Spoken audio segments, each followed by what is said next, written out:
தோனியின் செல்ல மகள் சிவாவின் வீடியோக்கள் ஏற்கனவே இணையதளத்தை தெறிக்கவிட்டுள்ளன. ஆனால் நேற்று நடைபெற்ற Chennai super Kings Delhi Capitals போட்டியில் ஜீவா தோனி ஒரு கலக்கு கலக்கினார். தன் தந்தையை உற்சாகப்படுத்த குரல் கொடுத்த ஜீவா எல்லோர் மனதையும் கொள்ளை கொண்டார். Delhi Capitals Chennai super Kings போட்டியில் முதலில் ஆடிய டெல்லி அணி 147 ரன்கள் எடுத்தது. அடுத்து சென்னை அணி ஆடிய போது 11வது ஓவரில் 3வது விக்கெட்டாக ரெய்னாவை இழந்தது. அப்போது தோனி பேட்டிங் ஆட வந்தார்.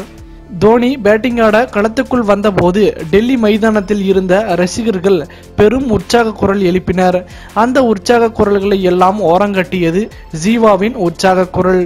ஜீவாவை அவரது தாய் தூக்கி பிடித்து கொள்ள பப்பா கம்மான் பப்பா என தன் பிஞ்சு குரலால் தோனிக்கு உற்சாக குரல் எழுப்பினார். இந்த வீடியோ தற்போது இணையத்தை மயக்கி வருகிறது. ஜீவாவின் இந்த உற்சாக குரல் பற்றி நீங்கள் என்ன நினைக்கிறீர்கள்? உங்களின் கருத்துக்களை மறவாமல் கமெண்ட் பாக்ஸில் பதிவிடுங்கள். மேலும் இது போன்ற சுவாரஸ்யமான செய்திகளை உடனுக்குடன் தெரிந்து கொள்ள தமிழ் சேரை சேனலை சப்ஸ்கிரைப் பண்ணுங்க. மறக்காம பெல் ஐக்கானை கிளிக் பண்ணுங்க.